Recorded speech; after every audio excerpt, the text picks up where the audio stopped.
warahmatullahi wabarakatuh. Terima kasih sudah mampir ke channel ini. Untuk kali ini, channel ini akan membahas kasus kriminal yang terjadi di Indramayu, yaitu kasus pembunuhan satu keluarga Haji Sahroni di daerah Paoman, Indramayu. Pembunuhan sadis ini tidak hanya merenggut 5 nyawa dalam satu malam, tapi juga meninggalkan luka yang mendalam bagi keluarga dan masyarakat sekitar.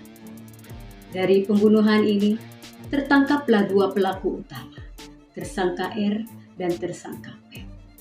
Lalu, apa sebenarnya yang terjadi dan bagaimana kronologinya? Mari kita simak bersama-sama.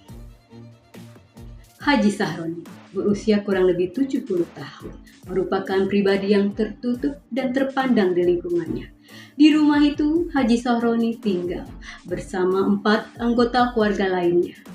Budi yang merupakan anaknya berusia 45 tahun, Ais yang merupakan menantunya berusia 37 tahun, dan kedua cucunya R berusia 7 tahun dan B berusia 8 bulan. Kasus ini bermula dari tanggal 25 Agustus 2025. Pada hari Senin, tersangka R hendak menyewa mobil Avanza milik korban B senilai Rp750.000. Lalu lusanya, tersangka R hendak menggunakan mobil tersebut, tapi ternyata mobil tersebut mogok dan dia minta uangnya senilai Rp750.000 itu dikembalikan. Tetapi oleh korban B, uang tersebut sudah dipakai untuk membeli sembako. Disinilah terjadi pertengkaran kecil antara korban B dan tersangka R. Tersangka R merasa sakit hati. Esoknya hari Kamis tanggal 28 Agustus, tersangka R menghubungi tersangka P untuk minta dibelikan pacul. Dan pacul tersebut akhirnya disimpan di rumah tersangka P. Maghribnya tersangka R mengajak tersangka P untuk membantunya mengeksekusi korban B dengan imbalan sebesar Rp100 juta.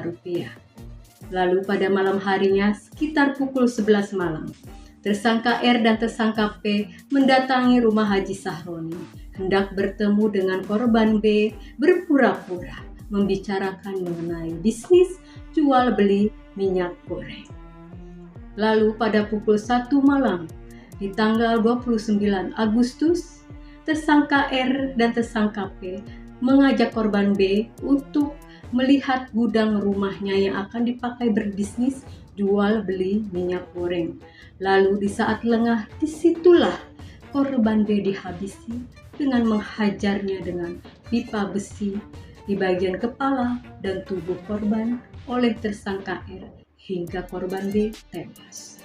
Lalu tersangka R dan tersangka P masuk ke dalam rumah.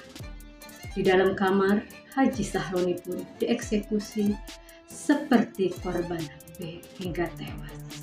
Dan di kamar kedua, yang merupakan kamar dari korban B, korban E dan korban R pun dieksekusi yang sama dengan korban sebelumnya hingga tewas.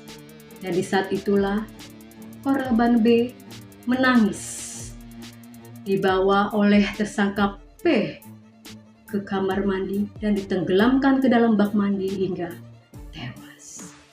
Setelah eksekusi sadis tersebut, tersangka R dan tersangka P menggasak harta di rumah tersebut.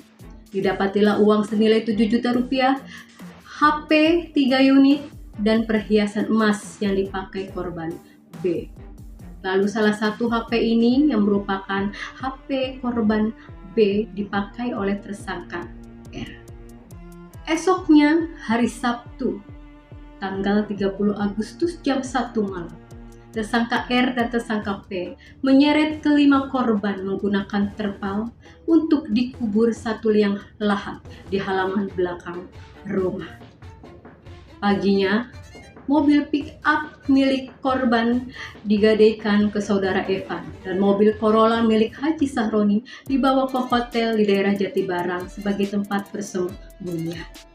Lalu esoknya, tanggal 31 Agustus hari Minggu, uang gadai masuk ke rekening dana milik korban B, karena di sini HP-nya dipakai oleh korban R sebagai modal untuk pelarian. Dan Tanggal 1 Septembernya, mobil Corolla milik Haji Sahroni sengaja diparkirkan di depan rumah saudara Evan agar masyarakat sekitar berasumsi bahwa yang membunuh satu keluarga tersebut adalah saudara Evan. Dan tepat di tanggal 1 September itu pula di sore hari, keluarga bersama warga sekitar menemukan 5 jasad terkubur di halaman belakang rumah. Hari-hari selanjutnya dalam pelarian, tersangka R dan tersangka P sempat melarikan diri ke daerah Jakarta, Bogor, Demak, Semarang, hingga Surabaya. Akhirnya tanggal 6 September mereka kembali ke Indramayu bermaksud untuk bekerja menjadi anak buah kapal.